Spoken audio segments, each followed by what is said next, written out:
If you've been scrolling through endless listings of engine hoists, watching video after video trying to decide whether a floor-mounted crane, a portable winch, or a standalone lift makes the most sense for your garage, this review is going to clear that up for you. I've spent the last few weeks actually setting up a couple of the same size lifts in my own shop, reading through the handful of buyer comments that exist, and cross-checking the specs against what real mechanics need day-to-day. Link is in the description if you want to check the product details on Amazon. First off, let's talk about the core problem most of us face. You have a heavy engine, a transmission, maybe a small motor, and you need a way to get it off the ground without turning your whole floor into a wrecking yard. The Omega Pro 2-ton engine hoist stand promises a cherry-picker-style lift that can reach up to 86 inches, swing on 4 ball-bearing casters, and lock down on retractable legs. It sounds like a perfect middle ground between a permanent ceiling hoist and a clunky floor jack. The question is whether those promises translate into real-world usefulness without hidden trade-offs. Who should consider this unit? If you're a hobbyist who pulls a few V6s a month, a small independent repair shop that services light trucks and classic cars, or even a DIYer who occasionally needs to lift a generator or a piece of equipment for maintenance, the Omega Pro hits a sweet spot. The 2-ton rating covers most engine blocks, even a few heavier V8s, and the 86-inch hook height clears the typical hood clearance on compact to mid-size cars without needing to raise the entire vehicle on blocks. The 4 swivel casters make it easy to roll the hoist into position, and the retractable legs give you a stable base when you lock it down. For anyone who values flexibility and doesn't have a dedicated lift bay, this is a solid, portable option. Who should walk away? If you run a high-volume collision center that lifts big V8 trucks daily, or if you need to raise a full-size diesel engine that tips past the 2-ton limit, you'll quickly outgrow this machine.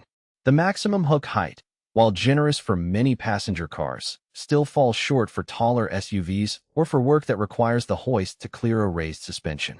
Also, if you need a tool that can stay in place for hours on end without any adjustment, the caster system, while smooth, can be a bit finicky to lock securely, especially on uneven concrete. In those scenarios, a floor-mounted or wall-mounted crane with higher capacity and fixed legs would be a better investment. Now let's dig into the practical strengths that actually matter when you're wrestling with a 600-pound engine block.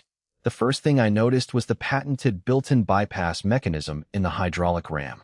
In plain English, that means the pump won't overpressurize if you accidentally overload the hoist. In the shop, I once tried to lift a crate that was a bit heavier than the rating, and the bypass let the ram slip just enough to prevent a sudden snapback. It's a safety net you won't find on cheaper, non-hydraulic winches, and it gave me confidence that a slip-up wouldn't turn into a costly accident. The metered release system is another practical win. When you're lowering an engine onto an engine stand, you want a slow, controlled descent so you don't slam the block into the stand and damage bolts. The Omega's release lever lets you modulate the speed in increments, essentially giving you a softland mode. In my testing, dropping a 550-pound engine from full height took about 8 seconds, and the control was smooth enough that I could set the engine down without any bounce. Mobility is a frequent pain point for shop owners who share space with other equipment. The 4 full ball-bearing swivel casters on this hoist are surprisingly quiet and roll with little effort.